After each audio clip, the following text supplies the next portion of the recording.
നമ്മൾ forensic scientific ഓഫീസറിന്റെ question discussion ആണ് continue ചെയ്യുന്നത്. 10ാമത്തെ ചോദ്യം നോക്കാം.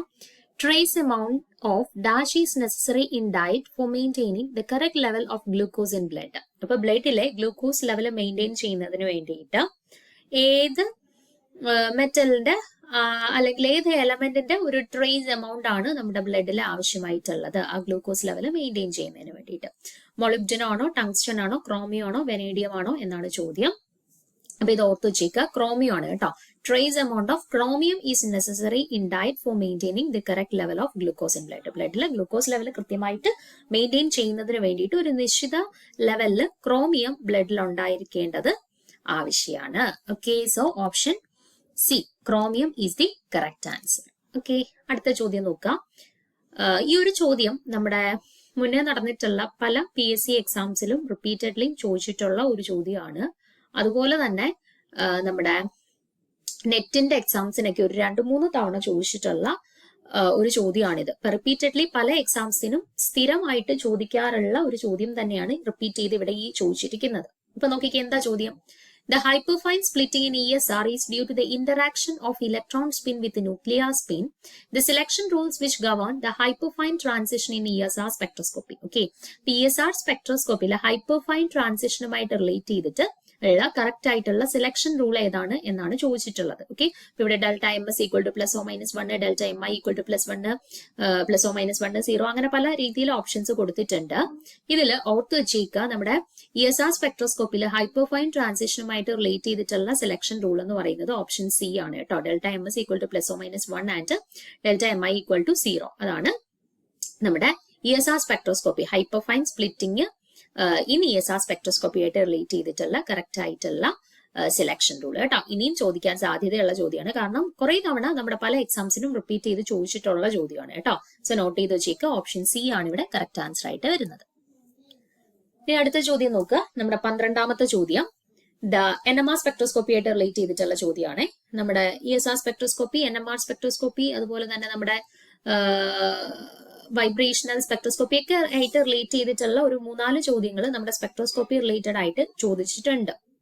അപ്പൊ കാരണം നമ്മുടെ ഇപ്പം സിലബസ് നോക്കിക്കഴിഞ്ഞാൽ നിങ്ങൾക്ക് കാണാം, നമ്മുടെ ഇനോർഗാനിക്കിലും ഓർഗാനിക്കിലും ഫിസിക്കലിലും എല്ലാം സ്പെക്ട്രോസ്കോപ്പിയുടെ പോർഷൻസ് കൊടുത്തിട്ടുണ്ടായിരുന്നു അല്ലെ. അപ്പം ഇതെല്ലാം കൂടെ കമ്പൈൻ ചെയ്തിട്ട് ഒരു 3-4 മാർക്കിന്റെ ചോദ്യം നമ്മുടെ സ്പെക്ട്രോസ്കോപ്പി എന്ന് പറയുന്ന ടോപ്പിക്കിൽ നിന്ന് തന്നെ വന്നിട്ടുണ്ട്. പക്ഷെ വലിയ ടഫായിട്ടുള്ള ചോദ്യങ്ങളൊന്നും ഇല്ലായിരുന്നു. എല്ലാം നമ്മൾ ബേസിക്സ് ആയിട്ടുള്ള കാര്യങ്ങൾ സ്പെക്ട്രോസ്കോപ്പിയിൽ പഠിച്ചിട്ടുണ്ടെങ്കിൽ തന്നെ നമുക്ക് ചെയ്യാൻ പറ്റുന്ന രീതിയിലുള്ള ചോദ്യങ്ങളായിരുന്നു സ്പെക്ട്രോസ്കോപ്പിയിൽ നിന്ന് വന്നിട്ടുള്ളതല്ല. അങ്ങനെയുള്ള ഒരു ചോദ്യം തന്നെയായിരുന്നു ഇവിടെ. ഇവിടെ നോക്കിക്കേ, ഇവിടെ നമുക്ക് boron NMR spectroscopy, B11 NMR spectroscopy ആയിട്ട് റിലേറ്റ് ചെയ്തിട്ടുള്ള ഒരു ചോദ്യമാണ് ചോദിച്ചിരിക്കുന്നത്. ഓക്കെ, B11 NMR സ്പെക്ട്രോസ്കോപ്പി ആയിട്ട് റിലേറ്റ് ചെയ്തിട്ടുള്ള ചോദ്യമാണ്. ഓക്കെ, അപ്പൊ ഇവിടെ നോക്കിക്കേ, നമുക്ക് തന്നിട്ടുള്ള സ്പീഷീസ് എന്ന് പറയുന്നത് ഏതാണ്? BH4- സ്പീഷീസ് ആണ് നമുക്ക് തന്നിട്ടുള്ളത്. എന്നിട്ട് തന്നിട്ടുണ്ട് B11ന്റെ ന്യൂക്ലിയർ സ്പിന്നിന്റെ വാല്യൂ 3/2 ആണ്. ആൻഡ് ഹൈഡ്രജൻ H1ന്റെ ന്യൂക്ലിയർ സ്പിന്നിന്റെ വാല്യൂ എന്താണ്? 1/2 ആണ്, 1/2 ആണ്. ഓക്കെ, അപ്പൊ അതെല്ലാം നമുക്ക് ക്വസ്റ്റ്യനിൽ തന്നിട്ടുണ്ട്. നമുക്ക് ജസ്റ്റ് ഇവിടെ എന്ത് കണ്ടുപിടിച്ചാൽ മതി? നമുക്ക് ഈ B11 NMR സ്പെക്ട്രം എടുക്കുമ്പോൾ നമുക്ക് അവിടെ ആ ഒരു സിഗ്നൽ എത്രയായിട്ടാണ് സ്പ്ലിറ്റ് ചെയ്യുന്നത്, ആ സ്പ്ലിറ്റ് ചെയ്യുന്നതിന്റെ റേഷ്യോയാണ് നമുക്ക് കണ്ടുപിടിക്കാനായിട്ട് ചോദിച്ചിരിക്കുന്നത്. ഓക്കെ, അപ്പൊ നമുക്കറിയാം സ്പ്ലിറ്റിംഗ് പാറ്റേൺ കണ്ടുപിടിക്കാനായിട്ടുള്ള ഇക്വേഷൻ 2ni+1 ആണ്. ഓക്കെ, അതായത് ഒരു സിഗ്നൽ എത്രയായിട്ട് സ്പ്ലിറ്റ് ചെയ്യുന്നുണ്ട് എന്ന് കണ്ടുപിടിക്കാൻ വേണ്ടിയിട്ട് നമ്മൾ യൂസ് ചെയ്യുന്ന ഇക്വേഷൻ ആണ് 2ni+1. അപ്പൊ ഇവിടെ നോക്കിക്കേ, ഇവിടെ നമുക്ക് B11 NMR സ്പെക്ട്രം ആണ് ചോദിച്ചിട്ടുള്ളത്. അതായത് ബോറോണിന്റെ കറസ്പോണ്ടിങ് ആയിട്ടുള്ള സ്പ്ലിറ്റിംഗ് ആണ് നമുക്ക് കണ്ടുപിടിക്കേണ്ടത്. ഓക്കെ, ഈ BH4- എന്ന് പറയുന്ന സ്പീഷീസിൽ ബോറോൺ B11 NMR സ്പെക്ട്രം ആയതുകൊണ്ട് തന്നെ ബോറോണിന്റെ കറസ്പോണ്ടിങ് ആയിട്ടുള്ള സ്പ്ലിറ്റിംഗ് ആണ് നമുക്ക് കണ്ടുപിടിക്കേണ്ടത്. ഓക്കെ, അപ്പൊ ബോറോൺ ആര് കാരണമാണ് സ്പ്ലിറ്റ് ചെയ്യുന്നത്? ഹൈഡ്രജൻ കാരണം. തൊട്ടടുത്തുള്ള ന്യൂക്ലിയർ ആക്റ്റീവ് ആയിട്ടുള്ള ഹൈഡ്രജൻ കാരണമാണ് ഈ ബോറോണിനെ സ്പ്ലിറ്റ് ചെയ്യുന്നത്. ഓക്കെ, അപ്പൊ 2ni+1 N എന്ന് പറയുന്നത് എന്താണ്? ആ തൊട്ടടുത്തുള്ള ആക്റ്റീവ് ആയിട്ടുള്ള ഹൈഡ്രജന്റെ എണ്ണമാണ് Nൽ കൊടുക്കേണ്ടത്. അതുപോലെ ഐയുടെ വാല്യൂ നമ്മൾ ബോറോണിന്റെ ആണോ കൊടുക്കേണ്ടത്? അല്ല, ബോറോൺ സ്പ്ലിറ്റ് ചെയ്യുന്നത് തൊട്ടടുത്തുള്ള ആക്റ്റീവ് ആയിട്ടുള്ള സ്പീഷീസ്, NMR ആക്റ്റീവ് ആയിട്ടുള്ള സ്പീഷീസ് കാരണമാണ് ബോറോൺ സ്പ്ലിറ്റ് ചെയ്യുന്നത്. സോ അയാളുടെ എണ്ണം, ആര് കാരണമാണോ സ്പ്ലിറ്റ് ചെയ്യുന്നത് അയാളുടെ എണ്ണവും അയാളുടെ ഐ വാല്യൂ ആണ് നമ്മൾ സബ്സ്റ്റിറ്റ്യൂട്ട് ചെയ്യേണ്ടത്. അപ്പൊ എന്ത് വരും? 2 into എത്ര ഹൈഡ്രജൻ ഉണ്ട്? 4. ആൻഡ് ഹൈഡ്രജന്റെ ഐയുടെ വാല്യൂ 1/2 +1. അതായത് എന്ത് കിട്ടി 4 + 1 = 5. 5 ആയിട്ടാണ് സ്പ്ലിറ്റ് ചെയ്യുന്നത്. ദാറ്റ് മീൻസ് നമുക്ക് കിട്ടുന്ന എന്താണ് ഒരു ക്വിൻറ്ററ്റ് ആണ്. 5 ആയിട്ട് സ്പ്ലിറ്റ് ചെയ്യുന്നത് കൊണ്ട് തന്നെ നമുക്ക് കിട്ടുന്നത് ഒരു ക്വിൻറ്ററ്റ് ആയിരിക്കും. ഓക്കെ, കിട്ടുന്നത് ഒരു ക്വിൻറ്ററ്റ് ആയിരിക്കും. ഇനി ആ ക്വിൻറ്ററ്റിന്റെ റേഷ്യോ മനസ്സിലാക്കണമെങ്കിൽ നമുക്ക് എന്തറിയണം? പാസ്കൽസ് ട്രയാങ്കിൾ അറിയണം അല്ലെ. പാസ്കൽസ് ട്രയാങ്കിളിനെ ബേസ് ചെയ്തിട്ടാണ് നമ്മൾ സ്പ്ലിറ്റിംഗ് പാറ്റേൺ കണ്ടുപിടിക്കുക. ഓക്കെ, അപ്പം പാസ്കൽസ് ട്രയാങ്കിൾ വരുന്നത് എങ്ങനെയാ? 1 ഒന്നായിട്ടാണ് സ്പ്ലിറ്റ് ചെയ്യുന്നതെങ്കിൽ റേഷ്യോ 1, രണ്ടായിട്ടാണെങ്കിൽ 1:1 റേഷ്യോ ആണ്, മൂന്നായിട്ടാണെന്നുണ്ടെങ്കിൽ 1:2:1 റേഷ്യോയിലാണ് സ്പ്ലിറ്റ് ചെയ്യുന്നത്, 4ആണെങ്കിൽ 1:3:3:1 റേഷ്യോയിൽ സ്പ്ലിറ്റ് ചെയ്യും. ആൻഡ് 5ആയിട്ടാണെങ്കിൽ 1:4:6:4:1 റേഷ്യോയിലാണ് സ്പ്ലിറ്റ് ചെയ്യുന്നത്. അതായത് ഇവിടെ 5ആയിട്ട് സ്പ്ലിറ്റ് ചെയ്യുന്നത് കൊണ്ട് തന്നെ ആ സ്പ്ലിറ്റിംഗ് പാറ്റേണിന്റെ റേഷ്യോ എങ്ങനെയാ വരിക? 1:4:6:4:1 എന്നാണ്. ഓക്കെ, അപ്പൊ 5ആയിട്ട് സ്പ്ലിറ്റ് ചെയ്യുന്നതിന്റെ റേഷ്യോ 1:4:6:4:1. അതായത് കറക്റ്റ് ഓപ്ഷൻ ഏതാണ്? Option A. A quintet with an intensity ratio of 1:4:6:4:1 എന്നുള്ളതാണ് കറക്റ്റ് ആൻസർ കേട്ടോ. Option A. വളരെ സിമ്പിൾ ആയിട്ടുള്ള ഒരു ചോദ്യമാണ്. ഇവിടെ ശ്രദ്ധിക്കേണ്ട കാര്യം ഇത്രയേ ഉള്ളൂ, നമ്മൾ H1 NMR അല്ല എടുക്കുന്നത്, B11 NMR ആണ് എടുക്കുന്നത്. അതുകൊണ്ട് തന്നെ ബോറോണിന്റെ സ്പ്ലിറ്റിംഗ് ആണ് നോക്കേണ്ടത്.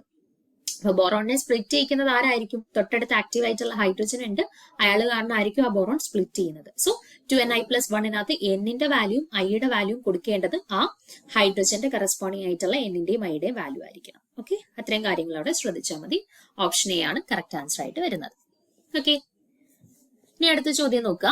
നമ്മുടെ ഗ്രൂപ്പ് തിയറി റിലേറ്റഡ് ആയിട്ടുള്ള ചോദ്യമാണ്. ഗ്രൂപ്പ് തിയറി റിലേറ്റഡ് ആയിട്ട് ചോദിച്ചിട്ടുള്ള 2 ചോദ്യങ്ങളും പോയിന്റ് ഗ്രൂപ്പ് ഡിറ്റർമിനേഷൻ ആയിരുന്നു. നമ്മളിപ്പോ അത്യാവശ്യം നിങ്ങളിപ്പം ഗ്രൂപ്പ് തിയറിയിലെ കാര്യങ്ങളൊന്നും പഠിച്ചിട്ടില്ല എങ്കിലും പോയിന്റ് ഗ്രൂപ്പ് മാത്രം നോക്കിയിട്ട് പോയിട്ടുള്ളവർക്ക് ഷുവർ ആയിട്ട് മാർക്ക് സ്കോർ ചെയ്യാൻ പറ്റുന്ന രീതിയിലുള്ള 2 ചോദ്യങ്ങളായിരുന്നു. ഓക്കെ, നമ്മളിപ്പം എല്ലാവർക്കും ഇപ്പൊ 3 ഡയമെൻഷനലി തിങ്ക് ചെയ്തിട്ട് അതിന്റെ പോയിന്റ് ഗ്രൂപ്പ് ഡിറ്റർമൈൻ ചെയ്യുക എന്ന് പറയുന്നത് കുറച്ച് ബുദ്ധിമുട്ടായിരിക്കും. അപ്പൊ അങ്ങനെയുള്ളവര് കുറച്ച് സ്ഥിരമായിട്ട് ചോദിക്കുന്ന അല്ലെങ്കിൽ ബേസിക് ആയിട്ടുള്ള കുറച്ച് മോളിക്യൂൾസിന്റെ പോയിന്റ് ഗ്രൂപ്പ് കാണാതെ പഠിച്ചു വെച്ചിരുന്നാലും മതി. ഓക്കെ, ഇപ്പൊ അങ്ങനെ പഠിച്ചു വെച്ചിരുന്നെങ്കിൽ പോലും നമുക്ക് ഷുവർ ആയിട്ട് 2 മാർക്ക് ഈ എക്സാമിന് സ്കോർ ചെയ്യാൻ പറ്റുമായിരുന്നു. 2 ചോദ്യങ്ങൾ നമുക്ക് പോയിന്റ് ഗ്രൂപ്പ് ഡിറ്റർമിനേഷൻ ആയിട്ട് റിലേറ്റ് ചെയ്ത് ഇവിടെ ചോദിച്ചിട്ടുണ്ടായിരുന്നു. അതിൽ ഒന്നാമത്തെ ചോദ്യമാണിത്. സ്റ്റാഗേർഡ് സ്ട്രക്ചർ ഓഫ് ഫെറോസിന് ഏത് പോയിന്റ് ഗ്രൂപ്പാണ് എക്സിബിറ്റ് ചെയ്യുന്നത് കേട്ടോ? സ്റ്റാഗേർഡ് സ്ട്രക്ചർ ഓഫ് ഫെറോസിന് ഏത് പോയിന്റ് ഗ്രൂപ്പാണ് എക്സിബിറ്റ് ചെയ്യുന്നത്? അപ്പൊ ഇവിടെ ഓർത്ത് വെച്ചേക്കുക നിങ്ങൾ, സ്റ്റാഗേർഡ് സ്ട്രക്ചർ ഓഫ് ഫെറോസിൻ ആണ് എന്നുണ്ടെങ്കിൽ യൂഷ്വലി D5D പോയിന്റ് ഗ്രൂപ്പും അതുപോലെ തന്നെ എക്ലിപ്സ്ഡ് ആയിട്ടുള്ള ഫെറോസിൻ ആണ് എന്നുണ്ടെങ്കിൽ D5H പോയിന്റ് ഗ്രൂപ്പുമാണ് എക്സിബിറ്റ് ചെയ്യുന്നത് കേട്ടോ. ഇത് നോക്കി വെച്ചേക്കുക, ഇനിയുള്ള ഒരു എക്സാമിന് ആയാലും നമുക്ക് ആവശ്യം വരും കേട്ടോ. സാധാരണ ചോദിക്കാറുള്ളതാണ് സ്റ്റാഗേർഡ് ഫെറോസിൻ അല്ലെങ്കിൽ എക്ലിപ്സ്ഡ് ഫെറോസിന്റെ പോയിന്റ് ഗ്രൂപ്പ്. സ്റ്റാഗേർഡ് ഫെറോസിന്റെ പോയിന്റ് ഗ്രൂപ്പ് വരുന്നത് D5Dയും അതുപോലെ തന്നെ എക്ലിപ്സ്ഡ് ഫെറോസിന്റെ പോയിന്റ് ഗ്രൂപ്പ് വരുന്നത് D5H ആണ്. നമുക്ക് ഇവിടെ ചോദിച്ചിരിക്കുന്ന ഏതിന്റെയാണ്? സ്റ്റാഗേർഡ് ആണ്. അപ്പൊ സ്റ്റാഗേർഡിന്റെ ഏതാണ്? D5D. ഓപ്ഷൻ ബി ആണ് കറക്റ്റ് ആൻസർ ആയിട്ട് വരുന്നത് കേട്ടോ. Option B. ക്ലിയർ ആണല്ലോ? ഇവിടെ നിങ്ങൾ സ്റ്റാഗേർഡും എക്ലിപ്സ്ഡും നോക്കി വെച്ചേക്കുക, നമുക്ക് മാറി മാറി പല എക്സാംസിനും ചോദിക്കുന്നതാണ് രണ്ടും.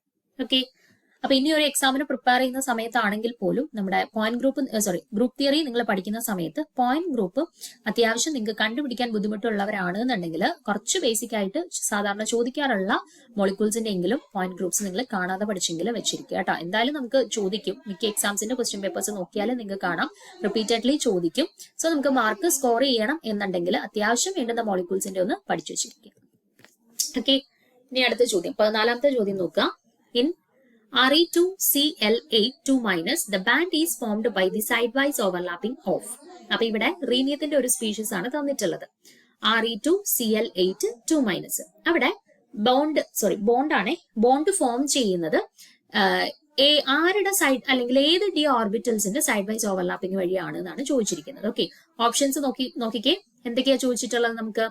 DXZ orbitals of rhenium atom, DYZ orbitals of rhenium atom, DXY orbitals of rhenium atom and DZ² orbitals of rhenium atom. ഇപ്പൊ ഇവിടെ ഓർത്ത് വെച്ചേക്കേണ്ട കാര്യം, നമ്മുടെ റീനിയം മോളിക്യൂൾ അല്ലെങ്കിൽ റീനിയത്തിന്റെ പ്രത്യേകത എന്ന് വെച്ചാൽ അവർ കോംപ്ലക്സുകൾ ഫോം ചെയ്യുന്ന സമയത്ത് നമ്മുടെ നോർമലി ഉള്ള മോളിക്യൂൾസ് സിഗ്മ പൈ ബോണ്ട്സ് വരെയാണ് എക്സ്റ്റെൻഡ് ചെയ്യുന്നുണ്ടെങ്കിൽ ഇവർക്ക് ഡെൽറ്റ ബോണ്ട് ഫോം ചെയ്യാനായിട്ടുള്ള എബിലിറ്റി ഉണ്ട്.